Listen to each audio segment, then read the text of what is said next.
Hello, listeners. Hope you are doing well. Have you ever felt that your English is perfect in your head but completely disappears the moment you open your mouth? What if the common advice to just believe in yourself is actually destroying your progress? Welcome to Everyday English Flow, where we have real native conversations. Listen every day for improving your English. I am so incredibly excited to be here for this one today. Yeah, me too, because, we are really targeting the absolute core of what holds advanced learners back. We're talking about mastering real, lasting confidence in spoken English. Right, and we aren't just going to give you like those superficial platitudes. We really want to break this down psychologically and biologically too. Exactly. So here is the plan. Today, we are going to unpack exactly 7 crucial psychological insights about language confidence, and we will follow that up with a practical 5-step method you can use daily. That is a total of 12 major learning points designed specifically to push your English to the C1 level. It's a packed deep dive for sure, so you'll definitely want to take note. Oh, absolutely. And make sure you stick around because there is a very special bonus at the end that will change how you view your entire learning journey. So let's just jump right into it. Let's do it. Yeah. You know, when we look at the psychology of human communication, it is widely believed by top communication experts that this frustrating gap. The gap between the English in your head and what actually comes out. Yeah, exactly that. Void. The sophisticated English you possess in your mind versus the stumbling English you physically produce when the pressure's on. It's actually not a linguistic deficit at all. Wait, really? Not a linguistic deficit. No, not at all. It's Right. actually a psychological barrier. I mean, we spend years studying these complex grammar structures, right?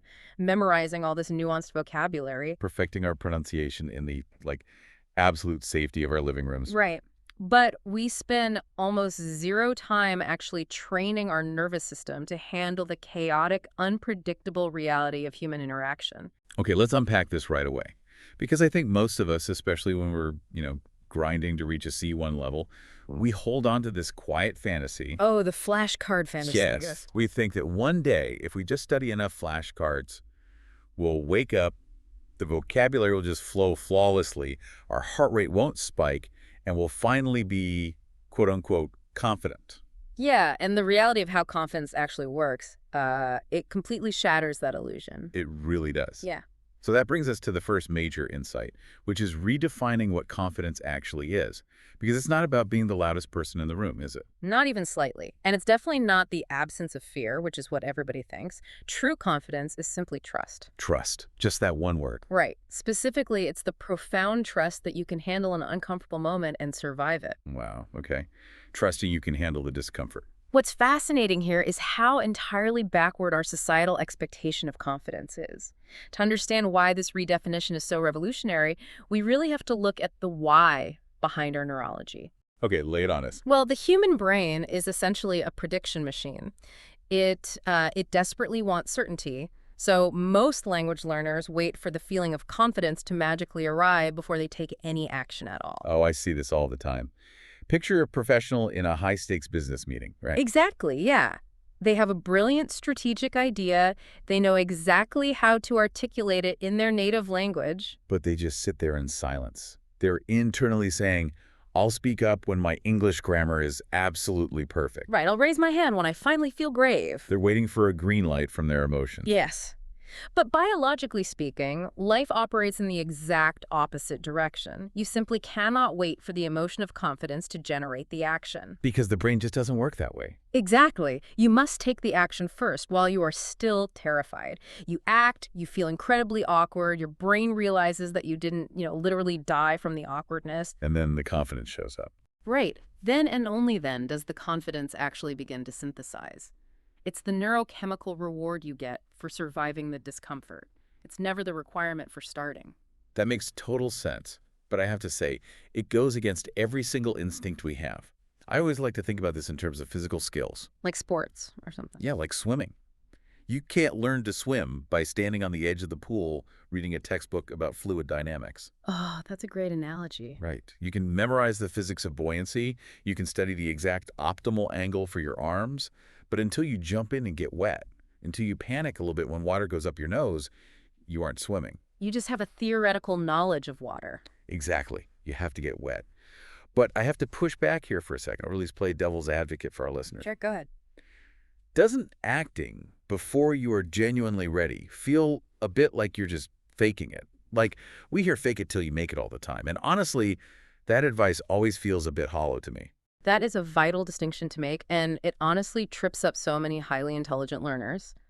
There is a massive psychological difference between faking it and what we're actually talking about here, which is behavioral activation. Behavioral activation. Okay, how is that different from faking it? Well, faking it implies deception. It implies arrogance or putting on a theatrical mask to trick your colleagues into thinking you're a native speaker who never makes a mistake. Right, it's all rooted in avoiding vulnerability. Exactly. What it's widely believed we should be doing isn't faking perfection. It's gracefully accepting the extreme discomfort of being a work in progress. So it's about authenticity, not performance. Precisely. When you speak up in that corporate meeting, even though your heart is racing and your palms are sweating, you aren't faking that you know all the industry jargon. You're demonstrating trust in your own resilience. You're internally saying, I might drop a word here, I might completely butcher this verb tense, but I will survive the interaction. Yes, and my core idea will be communicated. That is the absolute opposite of fake. That is the most authentic, courageous thing a human being can do, honestly. You are exposing your current limitations in real time. I just love that framing. You're giving yourself permission to be a human being who is still learning, rather than, an immaculate robot. Which is such a relief, isn't it? Huge relief. And I think that realization flows naturally into our second major insight today, which is about the physical sensations we experience. Ah, yes. The truth about nervousness. Right, because people completely misunderstand what it means to be nervous. We automatically equate a shaking voice or a fast heartbeat with weakness or a lack of preparation. We think, oh no, my body is panicking. That means I'm failing. Exactly. But it's widely believed that nervousness simply means that a situation matters to you. If we connect this to the bigger picture of evolutionary biology, it makes perfect sense. Biologically, the physiological state of nervousness and the physiological state of excitement are almost indistinguishable to your nervous system. Wait, really? They're the same to the body? Basically, yes. In both states, your amygdala triggers a response. Your heart rate elevates to pump more oxygen, your pupils dilate to take in more information, your breathing becomes shallow and rapid. But we've been culturally conditioned to interpret those physical signals as a red flashing alarm that says, stop, you are an imposter, retreat immediately. Exactly. When in reality, your body is just giving you a massive surge of metabolic energy because you're facing a situation that has a meaningful outcome. That physiological response is exactly what we mean when we use the word nerve-wracking. And listeners, if you're aiming for C1 fluency, nerve-wracking is a phenomenal descriptive adjective you need in your active vocabulary. It's such a great word. It really is. You see this all the time. A learner walks into a room with native speakers or they sit down for an IELTS exam, and it is completely nerve-wracking. Right. The anxiety is literally stretching or racking their nerves. Exactly. It describes a situation that makes you feel deeply tense or anxious because the stakes feel so incredibly high. So like an example sentence would be, speaking English with native speakers for the first time can be a nerve-wracking experience. That's a perfect example. And what's crucial to understand is why something is nerve-wracking. A job interview in English, or trying to successfully negotiate a contract with a foreign client. Or even just confessing romantic feelings to someone. Yeah, exactly. These are nerve-wracking precisely because the outcome holds immense value to you. Think about it. If you didn't care about the job, you wouldn't be nervous. Your heart rate would be completely baseline. Right. If you didn't deeply respect the native speaker you were conversing with, you wouldn't feel that sudden spike of adrenaline. So true. So what does this all mean for the learner on a practical level? How do we use this? It means we have to utilize cognitive reappraisal. The next time you feel that intense, nerve-wracking sensation bubbling up in your chest right before you open your mouth to speak English, you have to actively stop labeling it as weakness. You have to reframe the narrative in real time. Yes. Tell yourself, I'm feeling this intense surge of energy because communicating well in this specific moment matters to my goals. My body isn't telling me to run away. My body is gathering the resources I need to focus. Exactly. It's giving you the fuel to perform. That's a total paradigm shift. You're taking the exact same physical sensation, the sweaty palms, the tight chest, and just changing the label your brain puts on it. It goes from being a stop sign to being an engine. Which is so empowering. Yeah. And speaking of keeping the engine going and the momentum moving, if you are finding value in this deep dive so far, Please take a second to like, share, and subscribe. Sharing this everyday English flow with your friends helps us keep bringing you these conversations. It genuinely helps us reach more dedicated learners who might be struggling with these exact same silent battles. So true. Okay, so moving to insight number 3. Understanding the mechanics of that psychology brings us to a really insidious trap. The avoidance trap. Right, because even if we know that confidence is built inside uncomfortable moments, our primal instinct is still self-preservation. When faced with a nerve-wracking situation, the most natural human instinct is avoidance. We decline the invitation to the international networking event. We stay completely silent on the Zoom call, hoping nobody asks for our input. Or, my personal favorite, we spend 20 minutes drafting an email instead of making a 2-minute phone call. Oh, the email instead of the phone call.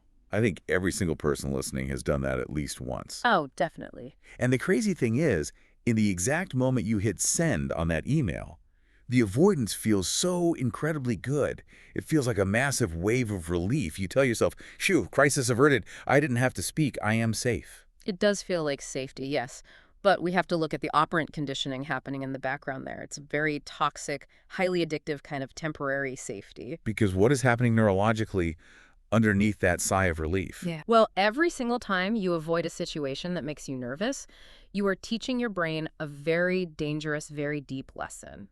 You are confirming to your subconscious.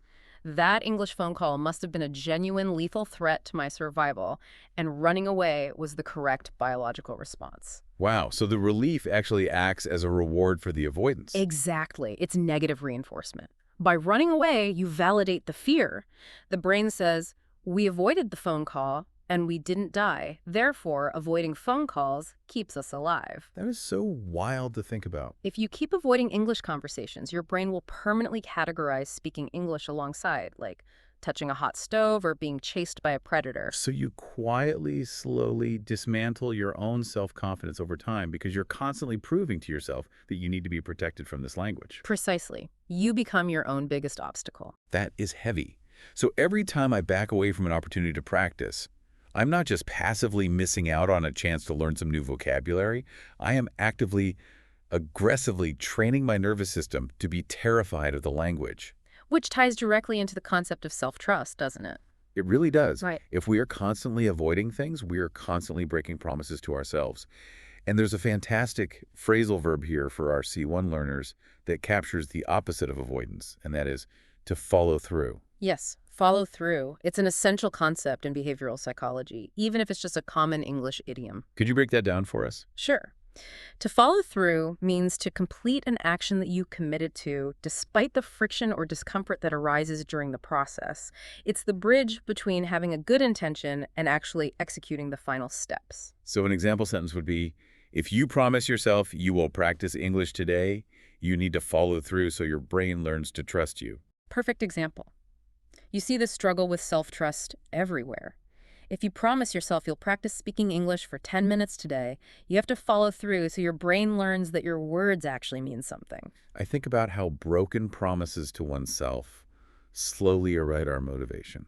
I mean, if I tell a friend I'm going to meet them for coffee at 3 p.m. and I just don't show up, what They happens? stop trusting you. Exactly. They stop trusting me. If I do it 3 times, the friendship is over. But we do this to ourselves daily. We say, I'm going to speak up in the meeting today, and then the moment comes, our heart beats fast, and we stay silent. We don't follow through. And our brain logs that as a betrayal. So how do learners rebuild that self-trust? That chronic lack of follow-through is devastating to your self-image, for sure. Your brain starts to view your own goals as mere suggestion, or worse, as lies. But the beautiful thing about neuroplasticity is that you can rebuild that self-trust ledger through tiny, almost laughably small actions. Okay, so we don't need huge gestures. Not at all. You don't have to suddenly give a 1-hour unscripted keynote speech in English to build self-trust. You just have to follow through on micro-promises. Tell yourself, I will say good morning to my native-speaking colleague. Just a good morning. Yes. And when you follow through, your brain registers a victory. You start to incrementally shift your identity. You view yourself as a person of action, someone who honors their internal commitments. I love that. It takes all the pressure off having perfect grammar and puts the focus entirely on just executing the smallest possible brave action. Exactly. Now, what happens when people try to skip that slow process of building genuine self-trust?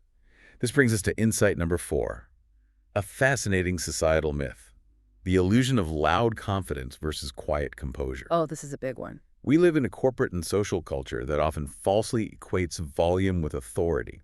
People think that the person dominating the conversation, speaking the fastest, the loudest, and the most aggressively, is inherently the most confident person in the room. It's a very common cognitive bias, but loud confidence is rarely real confidence. In psychological terms, what we're often witnessing in those scenarios is overcompensation. Ooh, overcompensation. That is a brilliant C1 word for our listeners to master.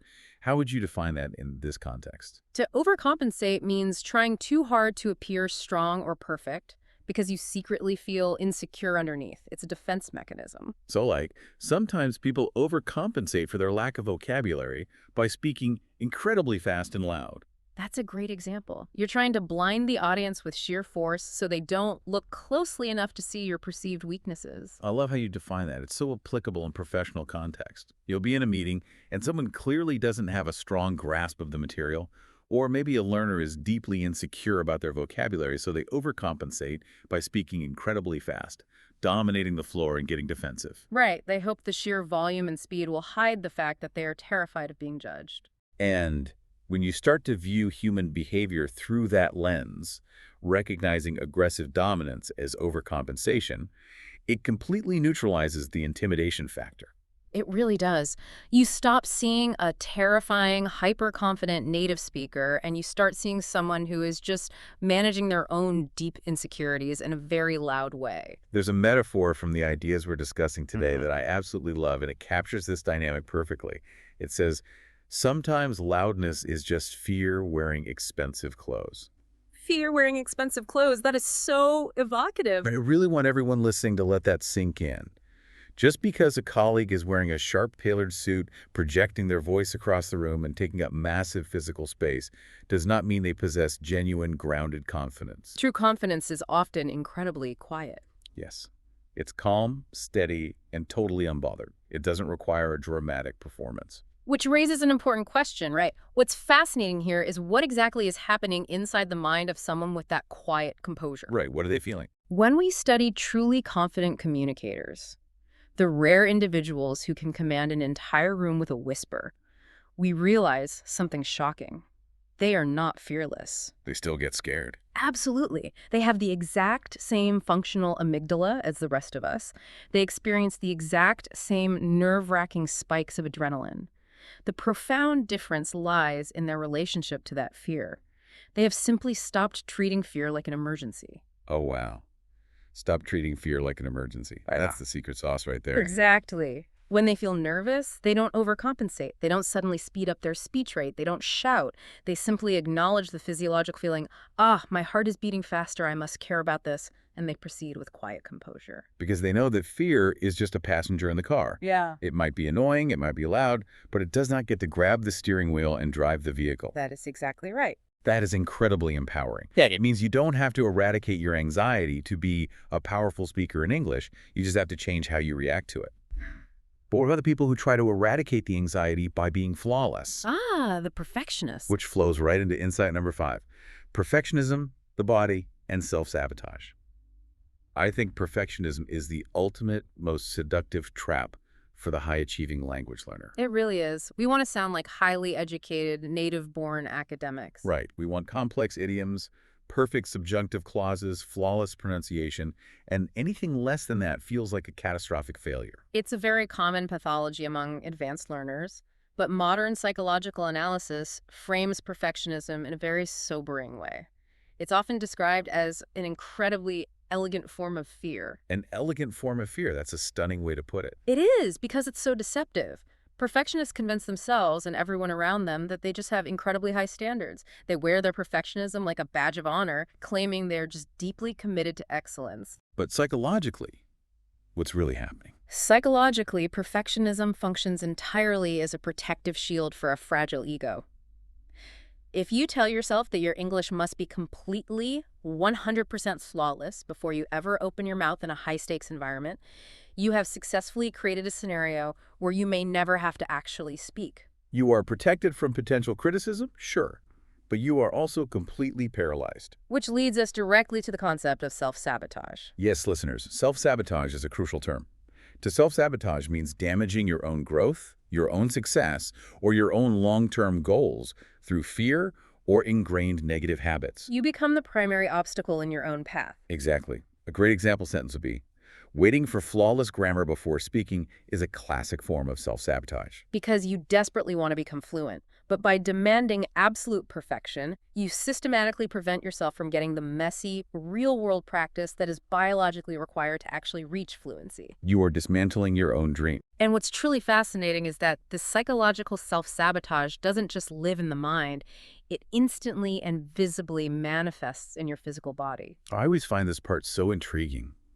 How exactly does our body betray us when we're trapped in that perfectionist anxiety about our English? Well, the human nervous system is remarkably transparent if you know what to look for. When a learner is paralyzed by the fear of making a mistake, they physically begin to shrink themselves. Freak themselves, like literally. Yeah, it's an evolutionary submissive posture. Without even realizing it, they lower the volume of their voice to a mumble. They break eye contact and stare intensely at their notes or the floor. They hunch their shoulders inward to protect their vital organs. Oh, wow, I've seen that. I've done that. And perhaps the most common verbal symptom, they rush frantically through their sentences. They speak at a breakneck pace as if they're internally apologizing for taking up the listener's valuable time. They just want the terrifying interaction to end as quickly as humanly possible. It's exactly like they're trying to physically evaporate into thin air while they're talking. You get nervous, so you speak fast. But because you're speaking so fast in a second language, you trip over your own tongue. Which just makes it worse. Right. That mistake makes you even more nervous, which makes you speak even faster. It's this vicious, accelerating cycle of panic. So what is the antidote? If our body is betraying us, how do we fight back? This is where we need to deeply understand the concept of composure. Composure. Could you define that for our listeners? Composure means maintaining calm control during stressful situations, even if you feel nervous internally.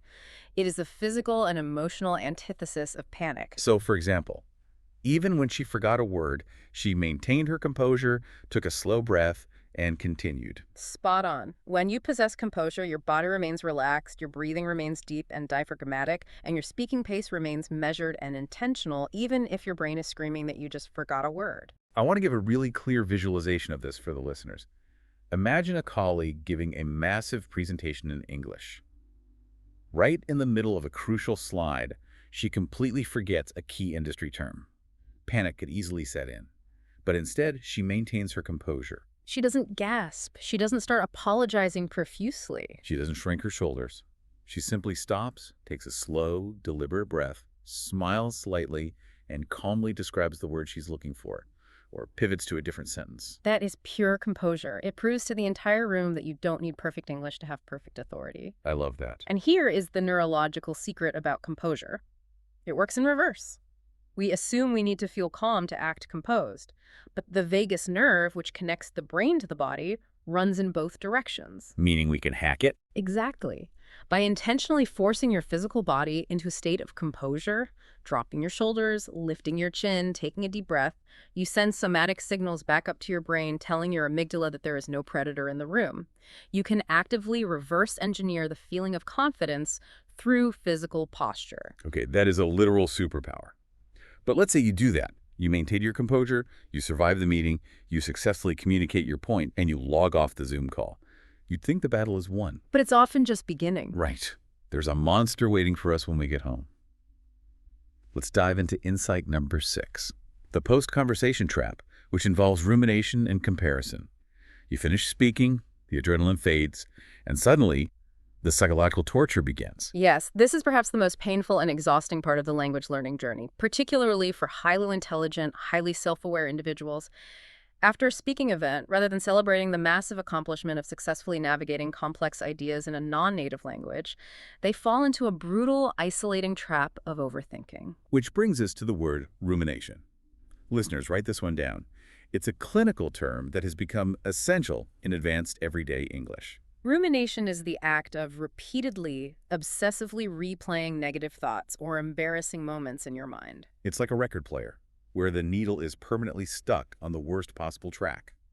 So an example sentence would be, his rumination made him replay one awkward grammar mistake for 3 hours after the meeting. That's exactly it. Instead of processing the memory and letting it go, you chew on it over and over again, extracting all the negative emotion you possibly can. I know so many brilliant professionals who suffer from this. Their tendency toward rumination means they can give a flawless presentation for 29 minutes, make one minor mistake with an irregular verb in the final minute, and that one mistake is the only thing they think about for 3 solid hours while staring at the ceiling in bed. And what happens during rumination is something I like to conceptualize as the emotional cinema. The emotional cinema, I love this analogy from the source materials. It's so accurate. Your brain essentially constructs a tiny, dark movie theater inside your head, and it's directed entirely by your insecurities and anxiety. It projects the memory of your minor grammar mistake onto a massive screen, but it severely distorts reality. It adds dramatic, terrifying background music. It writes terrible reviews from the audience. It convinces you that every single person in that boardroom noticed your mistake, judged your intelligence, and is secretly laughing at you. When, in objective reality, the other people in the room were probably just wondering what time the meeting would end so they could get a coffee. Exactly. Highly self-aware, ambitious people suffer from this emotional cinema the absolute most because their brains are so good at generating vivid scenarios. The emotional cinema directed by anxiety, Yeah. that is such a vivid, brilliant way to picture it. You become the tragic star of a disaster movie that nobody else even bought tickets to see. Yeah. And this toxic rumination is so often fueled by another deeply destructive habit: comparison. Oh, well, comparison is a killer. We don't just judge our English against our own past performance. We judge our messy, real-world, highly stressed English against everyone else's highlight reel. Indeed. And it is widely believed that social media has exponentially worsened this phenomenon for language learners.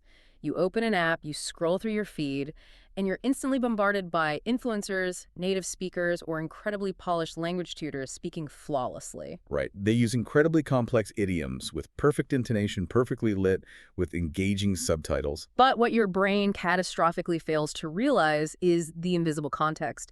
You are directly comparing your own messy, unedited, highly nervous beginnings to someone else's meticulously polished, highly edited, heavily practiced middle. That is such a vital distinction. You're comparing your rough draft to their final published novel. Yeah. You didn't see the 20 takes they completely ruined and deleted before they posted that one flawless video. Or the years of awkward, painful, stumbling conversations they had to endure in order to build that smooth intonation. Confidence and fluency require massive repetition, and every single human being on Earth starts as a nervous, stumbling beginner. You have to give yourself the grace to actually be in the beginning phase without comparing it to someone else's finish line. It's so true. Okay, let's unpack this, because we have spent a lot of time diagnosing the disease. We've talked deeply about the psychology, the traps of avoidance, the physical shrinking, the rumination. But here is where it gets really interesting. Time for the cure. Exactly. How do we actually cure this? How do we take all these high-level, abstract psychological insights and apply them on a random Tuesday morning when we are sitting at our desk, terrified to speak up on a conference call? This brings us to our seventh insight, the practical toolkit, the 5-step confidence method. I love this method. It's so actionable. It is a daily, actionable toolkit designed to combat every single negative habit we've discussed so far. Let's walk through these 5 steps meticulously. Step 1 is expose. What does exposure actually look like for a language learner? Step 1, expose, means gently entering avoided situations. We're talking about small discomfort, not emotional destruction. So microdoses of discomfort, like a vaccine for anxiety. Exactly like a vaccine. You introduce a tiny, manageable amount of the stressor so your system can build antibodies.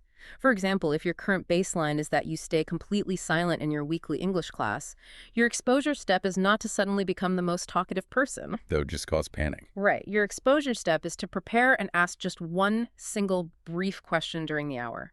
Asking just one question in an English class, that's it. Or if you habitually email a colleague because calling them in English spikes your heart rate, your exposure step is to pick up the phone for a strictly limited 2-minute chat.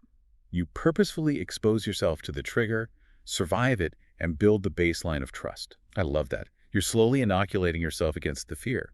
That microdosing of courage leads us perfectly to step 2, evidence. Why is collecting evidence a mandatory part of this process? Because the brain remembers mistakes loudly, so you must intentionally collect proof of progress. Because of that negativity bias we talked about. Exactly.